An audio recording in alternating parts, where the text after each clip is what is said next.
All right. Well, hello, everyone, and welcome to the podcast. I'm absolutely thrilled that you are here. If you've never been here before, we are primarily a commentary and an interview podcast. And one thing that's happened lately, I've had a lot of people share some information about things they've gone through, and maybe to kind of be an advocate for somebody who has been through the same thing. And we have that today. On the studio line with me, I have CurvyReaper. How are you doing? I am great. Thank you. Awesome. And we're going to call her Curvy. CurvyReaper is actually her screen name on Tick-Tock, and that is where I found you. She talks about a lot of things, does a lot of things on her Tick-Tock channel. I would advise you to check it out. It's a lot of fun. But one of the things that I picked up on was she was very much an advocate for domestic violence survivorship. And that's why she's here today. We're going to talk a little bit about that. So let's start with Tick-Tock first. What made you decide to get on Tick-Tock? I had a teenage daughter that I wanted to make sure she was all right on. The world is full of predators. So that's how I originally started.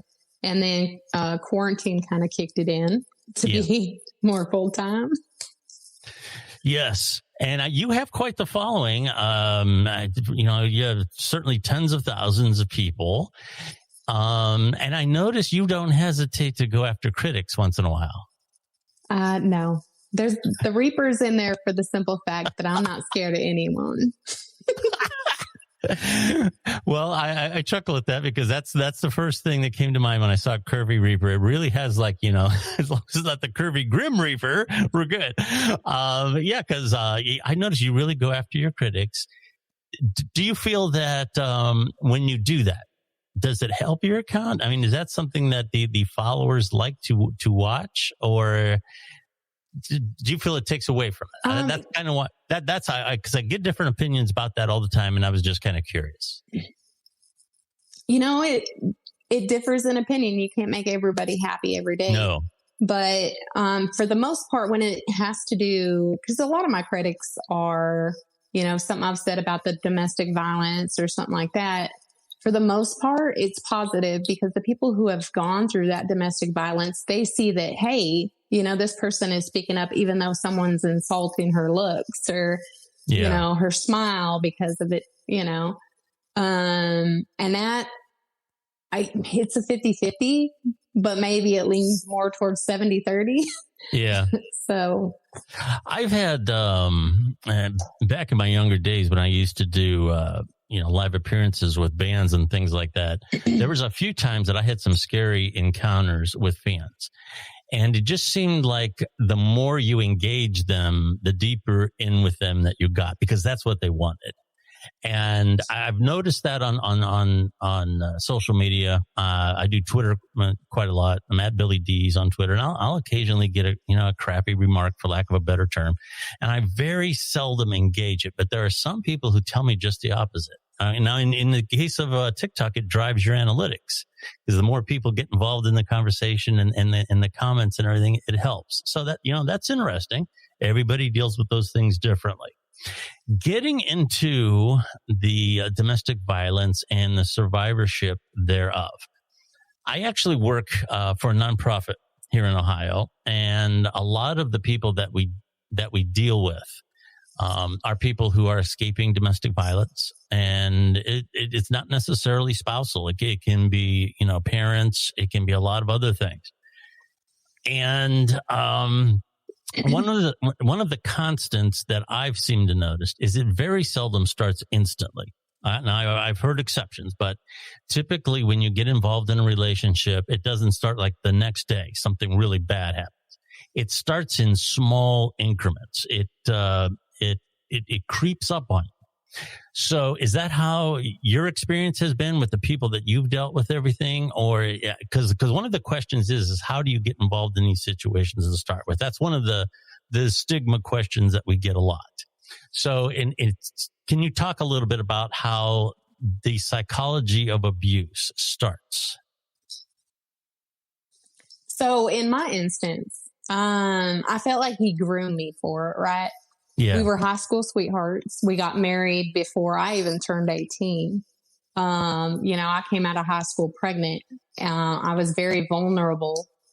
So there's a lot of grooming that goes involved in it. As a matter of fact, there's a specific time that I remember, and it was an instance where I had a wisecrack, and he kind of patted my leg a little hard, and I just kind of looked at him. He's like, "I'm so sorry. I'm so sorry." Going back in time, I can see it. That was the red flag. But at that moment in time, I'm sorry. I'm sorry. And it was a pat to the leg. There are so many excuses I could have made for him. But the abuse absolutely did not happen overnight. It happened. It began after we got married. Mm-hmm. So it's one of those, I tell people it's conditional or operational training. And I hate to put it this way, but some people understand it better. It's like when you teach a dog how to sit and shake your hand. They know if they sit and shake your hand that they will get a snack. And I hate putting it that way. And I get critics about that, but that's the most layman terms I can make. I'm not a dog. I'm not comparing myself to a dog in any way. Right. But in essence, it's a grooming period. Yeah. They have to woo you. Yeah. The grooming didn't take overnight. So the getting away from the domestic violence wasn't going to be overnight. I mean, in my case, it was almost 2 years that it took me to get away from it. Yeah. Well, that's one of the analogies we often use. It's kind of like if you can imagine yourself sitting in boiling water, you're going to jump out right away, but it doesn't work like that. You sit in the water and it slowly gets warmer. And before you know it, then you're cooking. And a lot of times, like in your case and a lot of other cases, that's when you realize you're in over your head and you need help. Let's talk a little bit about the warning signs, just generally that, you talked about some of the red flags, some of the ones that I've noticed in talking to people. They have an interest in your phone. They want to know who your friends are, who you're talking to. And pretty soon they want to get control of the finances. They want a joint account where they have control over it. Yeah, those things kind of step in. Can you talk to that a little bit? So in my case, it was more specific. It was the slow control, right? Because when I went through my abuse, cell phones were a lot bigger. Mm-hmm. My abuse happened in the 90s. Yeah. So it wasn't as easy as things were now, but, it was, "Oh no, I don't want you to work," even though I'm a hardworking kind of person. "I don't want you to work. You should be home with the baby." To, my 18th birthday, not being allowed to celebrate as an 18-year-old. Mm-hmm. And it was the little control, the alienation of my family, and that was a two-sided thing too, as well, as far as, he wasn't just alienating me from my family. He was alienating them from me. So he was on that side. "Oh, she's crazy." And on this side, "Oh, your mom is narcissistic, or your dad," you know what I mean? Mm-hmm. All that. So there was a lot, the psychology part, mind you, I'm not a psychology major, right? All I know is what I went through and what I don't want to see any man or woman go through. Right. But in my eyes, manipulation, the control was probably the hardest part, because control essentially down the line became the fear, the fear of getting out. Yeah. And when my abuser took that control and alienated my family, I've got a baby that I've got to take care of. No job. As a matter of fact, I didn't end up getting my high school diploma because he wouldn't let me go to school because there were other boys there. There were other males there. I was a quarter credit away from graduating when I dropped out. Mm-hmm. I since went on, got my GED, did a little schooling at the University of Notre Dame. So I won in the end, but as far as like psychology, I would definitely, that control Yeah, that sure. rumen. And one of the things when it comes to, let's say, addiction and a lot of other things, one of the issues is it's hard for people who are in that situation to realize they have a problem. They feel that they have it under control. I can stop anytime and all these other things, but in fact, they can't. And that's kind of a reality a lot of times when people are in abusive situations. They don't realize that they are there. Because like we talked about, it comes up slowly. And especially being so young, you don't really have a good reference point for being on your own and all these other things. So at what point did a little voice go off in the back of your head that said, you know what, this isn't normal? Probably the first hit. Mm-hmm. Yeah. You know, that black eye that you're covering from everybody. Yeah. Because you think, well, what did I say that led that? Yeah. You know, that genuinely, that first black eye was my big red flag. Yeah, sure. And sadly, I was too far invested at that point. You know, yeah. Some cases don't have children involved. Mine was right away. I mean, my baby was actually born a month before we got married. So I had a big investment. And part of being a parent, that investment was her being safe too. Sure. And, you know, I know there's somebody out there that would say, well, wouldn't you be getting away from him? Be safe? Well, yeah, that makes sense. As a 45-year-old woman, that makes a lot of sense. Yeah. At 17 and you know, you don't have the family, you don't have the friends, you don't have any of that. And you look down at that child, then that child needs fed. And he is, you know, he's bringing that income at that point. Yeah. You know, what do you do? Right. Now I know how to guide people through that. But at that point, I had no idea. Yes. I had nowhere to go. So I know one of the things that kind of is a flashpoint for you on TikTok is when somebody says, why didn't you just leave? And it's never that complicated. It's never that easy. And I don't think people understand the psychology of fear. And one thing that I did have somebody who deals with this tell me, it's not only the fear of being punished for trying to leave, but it's the fear of change. And as odd as it may seem, you get comfortable in certain parameters, whether it be you know, roof over your head or whatever. And what am I going to do once I'm out the door?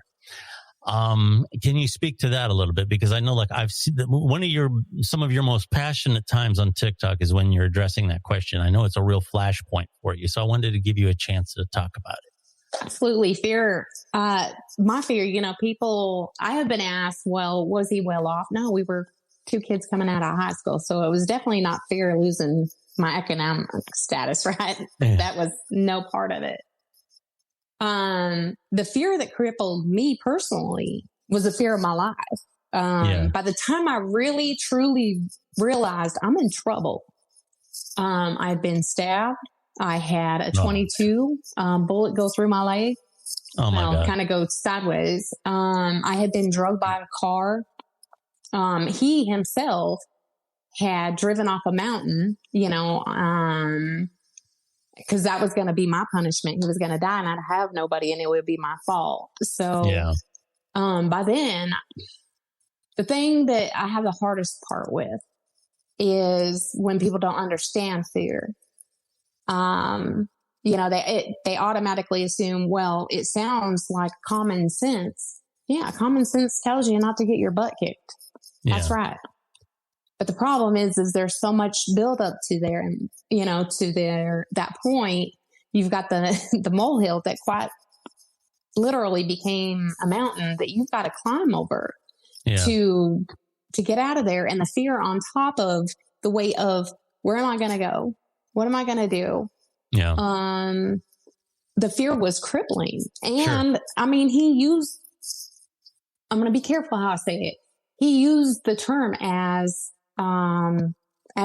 specific as I will kill you if you divorce me. Like that specific, that fear, even though in my case, I left him after 2 years, I was able And I'll tell you later on, but I was able to get out. And at that point, the police were deeply involved in it.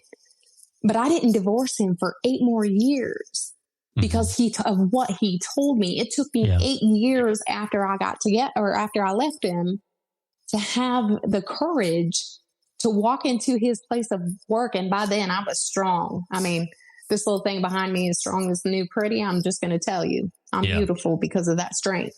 Sure. But the strength that it took to get away, 8 years, right? It took me 8 years to tell myself, I'm not going to die. I'm not going to let him take any more of my life. 10 years is a long time. The 2 years of pain is a long time. He doesn't get any more time. Yeah. But that fear is what kept me married to a man. Whether in 8 years I'd physically seen him, that fear kept me married to him. I couldn't marry and, bless my own heart because it saved me from marrying someone before I was ready to, accept a good person in my life. Yeah. And that was a positive on my part because I couldn't marry somebody I was already married, right? Yeah. And here again, oftentimes when I've talked to people who are facing mental illness or addiction, they hit a point. It's often described to me as, the elevator won't go down any further. This is where I have nowhere else to go but up. Did you have one of those moments? I did. When the control that he had made me do things that sent me to prison. Okay. When you have a choice between beatings and breaking the law, that's a bad place to be.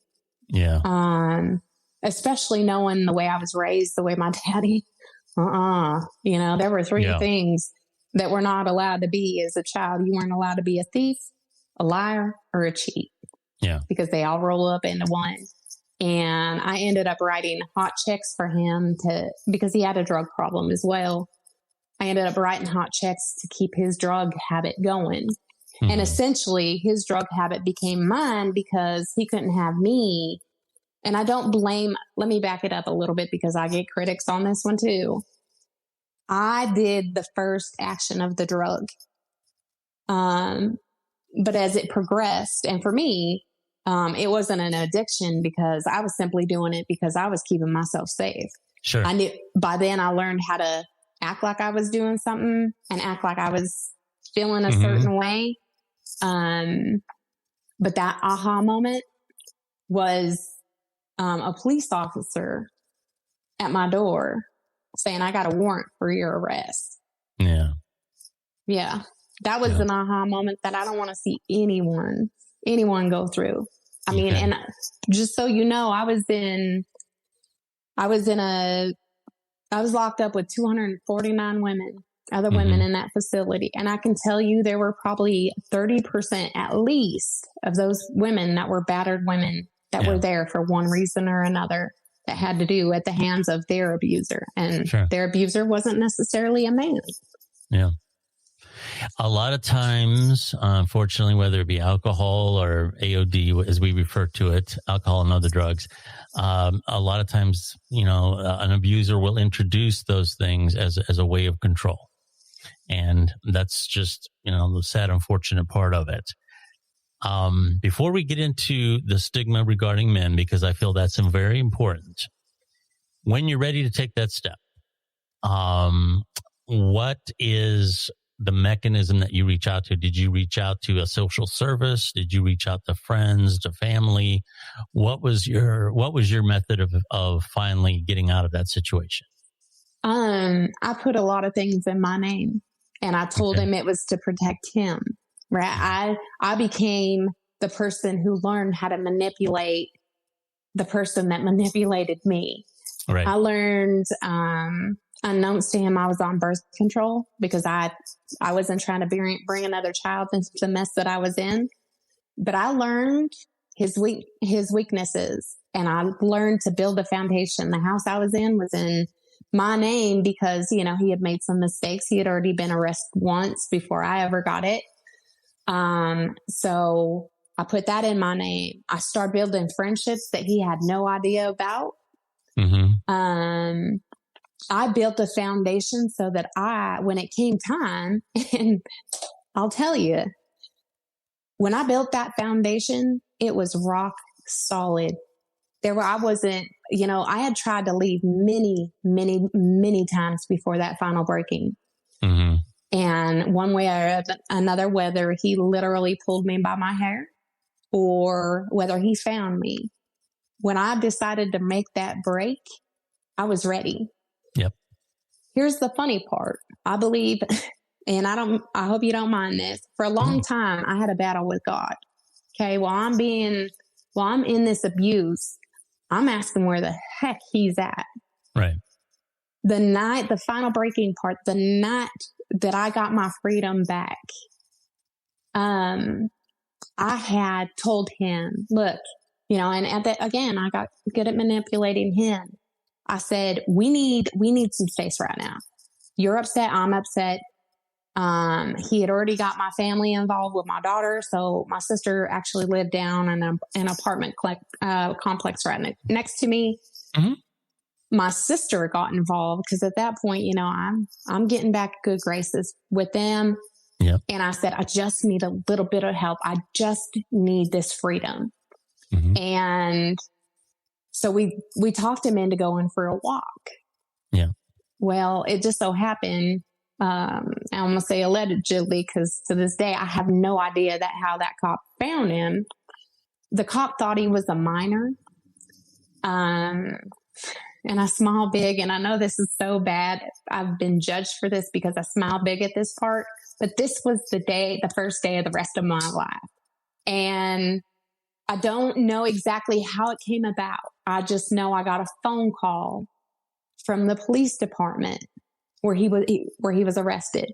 And they said, hey, so-and-so's in here and he'd like his first phone call. And I said, I'm going to talk to him for a little bit, but I really need to talk to you after this phone. Yeah. After I'm done. Yeah. And I'm telling you, this is one of the greatest moments in my life besides kids being born and that stuff. When he got on the phone, he said, when the beep, are you going to bail me out? And I said, never. And you're never going to talk to me again. I said, you can hand the phone back to that police officer. And I got back to the police officer and I said, sir, if you will check the records, there is a active restraining order for me against this man. And I would like you, because he is aware of it, he has been served with it, I would like you to help make sure there is no more contact. Yeah. And that was it. Yeah. That was it. After that, I built a stronger foundation, although I had to leave. Yeah. I had to leave the area after time because he knew where I was at and I was tired of looking over my shoulder. Yeah. I built that foundation. So when I say there's some divine intervention in that, it was not planned that night. Yeah. I had plans and it was going to be months down the road. How that happens where he left the house without without a bigger argument or anything else, he just went. And then for the police officer to think honestly, I don't know. I don't remember whether or not that restraining order was still active at that time. Because, you go through victims of domestic violence, they'll get that strength, but then they'll get that weakness back. Oh, sure. I'm going to cancel this restraining order. Yeah. So I was bluffing, but the bluff became true. And the next time I saw him was 8 years later when I was asking, where I didn't ask. When I walked in, he didn't recognize me. It had been that long. Mm-hmm. And I said, do you know who I am? I said, I'm your wife and I want a divorce. Mm-hmm. And I'm sorry that I'm kind of going down a rabbit hole, but this is another moment in time. Sure. When we were at the courthouse, mind you, I was not scared anymore. If anything, I think he might have been scared of me. I don't know. Yeah. Because I was very cold. I was very precise. There was no emotion because, he killed that years ago.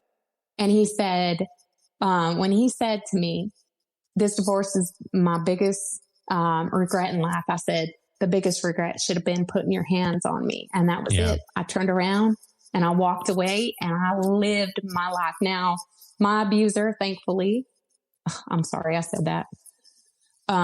Fortunately for me, my abuser passed on some years back. Unfortunately, he did, pass on. Yeah. I'm sorry. I don't mean to smile, but I'm not scared. No, I understand. And I'm one of the blessed ones. I don't have to be scared either. Yeah. Even if there was that part that was stuck in my heart, it's no longer there because I was given the ultimate freedom of him not having a chance at me. No, I understand that. And I can feel your emotion when you talk about it. And, that's something that here again, the only people that would ever criticize that are people who haven't been around it. I had, for the most part, a very good father. However, he did have PTSD, and he died in 1983. And this was before PTSD is as well known as it is now.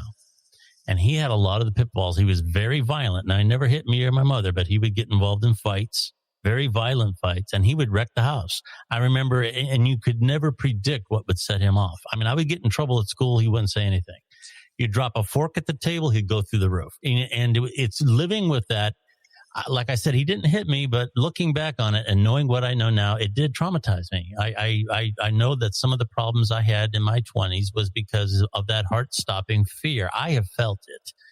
And when it's in your home, a home is supposed to be a place of refuge. It's supposed to be a place of safety. And when you're afraid to, I used to lay in bed sick rather than call my parents for help because dealing with my dad just wasn't worth it, and children shouldn't have to be brought up that way. And my situation was not as bad as yours, but I have enough of it that I have a good taste of it. This thing with stigma, that's something that I talk about a lot. I always try to touch on it. And I think there's sometimes a stigma with women in regards to this situation. You've probably encountered it, but it's much larger with men. And because of the fact that men are supposed to be strong. And this applies to a lot of things. Here again, getting back to mental health and a lot of other things, men very seldom ask for help until they're off the rails, because they feel that it's a sign of weakness. They feel that it's a sign of, they can't manage their own emotions and, so on and so forth. And what I always say is, if you have trouble with your elbow, you go to the doctor. If you have trouble with your emotions or something with your mental health, you go to the doctor. You should not feel I shouldn't do this because it says I'm weak. And this applies to domestic violence as well. A lot of men stay in bad situations because they don't want to admit to their friends, to their family, that they're being manipulated. And sometimes it's physical, certainly. Women can be, I would say, psychologically abusive and a little bit, they will downgrade their manhood. I should have married somebody else. My mother always told me not to marry you. All these types of things can really break someone down. Do you want to speak a little bit about the stigma of what men sometimes go through when it comes to domestic violence? Absolutely, because you know what the sad part is, you don't hear of any domestic violent man shelters. At least right. I never have. Yeah. I had somebody say, well, but women are the weaker. No, you don't understand. It's not about weakness, right? Mm-hmm. Anybody can control another person. I think it's obvious just in some of the different topics that are talked about on social media and in other life. Yeah. What sucks though is it is that stigma of it takes a man's manhood. And it tears me up every time. And I had, I did one specific video and I will never forget the guy that came on the comments because I ended up talking to him later on. And on it was I put men who lay their hands on a woman, and the song was, I bet your daddy's so proud how his little girl turned out. Right. So, and he came on that comment, and when he said women aren't the only ones, and then he told his story, I'm not even kidding you. I jumped out of bed and I was half asleep when that happened, because I Tick-Tock in bed, like, just saying I fall asleep to Tick-Tock. Yeah. But when he shared his story, I told him, and I'm still working with him because I do want him to really dive in. The stigma is, and this is what I want to erase, men are not weak because they have been beaten. Yeah. That just means they took the same crap that I did. And I'm not weak. That I need to gain understanding of my self-confidence, that I need to gain understanding of what is not allowed in a relationship. Yes, but that doesn't make me weak. Just like a man is not weak if a woman lays her hands on a man. As a matter of fact, the woman that lays her hands on that man is the weak one because she feels that she has to control him. And believe me, I've come up on women critics that are like, no, but the numbers, I don't give a crap about the numbers. One man that is being beaten by a woman is one man too many. Just the same as one woman that's being beaten by a man or woman. And mind you, I don't want to cut. Let me put it this way. Anybody who's being beaten on anybody is one person too many. That's the problem. We don't need to wake up and choose violence. Simple as that. I don't need hands on me for me to be able to carry a conversation with anybody. Now, I'm going to lay my hands on somebody if they lay their hands on me. Don't get me wrong. I have built myself to that level. But men should not have to feel like they cannot talk to someone or they cannot step out of a situation because of the way they're going to be looked upon, because that is what keeps people in relationships like that. Yeah. Oh, well, you allowed him or you allowed her to place their hands on you. No, it happened and we don't get away from it. So I'm very passionate about this. I am just as passionate about men stepping away as I am women.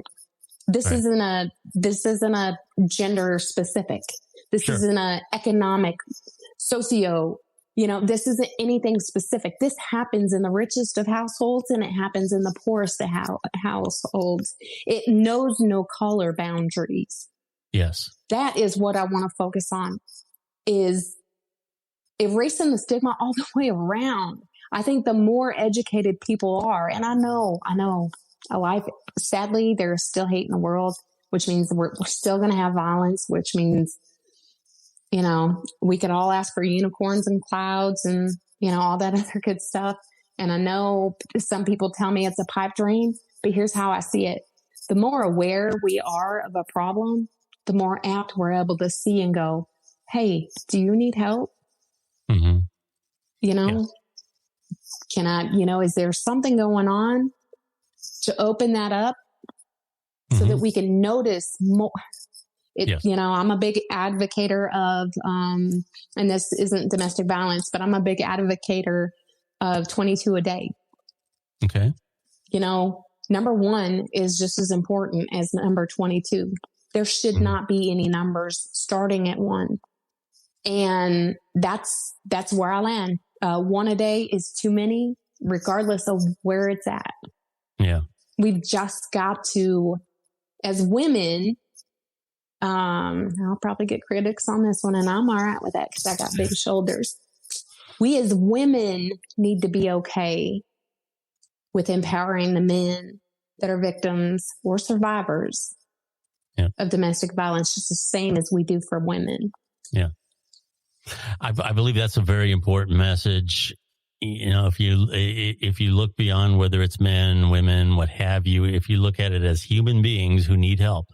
Absolutely. We need to gather together and help people who need help, and raising awareness and talking about it is something that, talking about it isn't good for everyone. Not everybody is helped by talking about the things they've gone through. But for those that can, and when it's good for them to do that, opening up these conversations is very important, because here again, I'm in an industry where mental health, sexual assault, domestic violence, all these things were spoken about in the back room. And it was always, a hush hush thing that happened next door. Don't talk about it. And we really have to just raise awareness to make people understand that these are problems that people go through every day. And there's no shame in asking for help. There's no shame in saying, I need help. And there's never a better time than right now to fix your situation, to take those first steps. Do you have any closing statements along those lines? I have specific to anyone that's listening that might be going through it or went through it. It is not your fault. Yes. You did not do this to yourself. And it is okay for you to step away from that moment and not listen to the hell that is being fed to your brain. It is important that you remember you are the most important person in your life and that your life is worth it. That's a great message. And I should tell the audience, by your request, I'm referring to you as Curvy. It's no comment that I've generated. No. CurvyReaper is her screen name on Tick-Tock. Is there anywhere else on social media you would like to direct people to? Is that kind of your main show? I would rather, because it's more fluid, that it stick with TikTok, because TikTok is the foundation where it seems like it is the new Facebook. It is the new Twitter. And you can people can be anonymous on there. Yeah. So they can come to me anonymous. And some of the places, they have to go through a real rigmarole, whatever that word is, to get to me. And my channel's always open. My TikTok is open for anybody to contact me. Awesome. CurvyReaper on TikTok. If you're not familiar with TikTok, okay, it's simply an app that you can get. The app is free. You don't have to create videos if you don't want to view other ones. You certainly have the option of doing so. They come in 15-second, 60-second increments on 3 minutes now for some people. Yes. Have you done the 3-minute one yet? I haven't done that yet. I have not yet. Okay. I don't know if I have 3 minutes worth of talking. Maybe some silly acting on there. I might. Give me a minute. All right. Well, very good. Curvy, thank you so much for coming on the podcast today. And I wish you nothing but continued success with all your many, many followers on TikTok. Thank you. I appreciate you asking me on. Absolutely. Thank you. Once again, CurvyReaper on TikTok. Do check her out. I'm Billy Dees. Twitter's kind of like my social media home, at Billy Dees on Twitter. Feel free to tweet me anytime you like. Thank you very much for checking out our podcast today. We will be back next week. Thank you very much.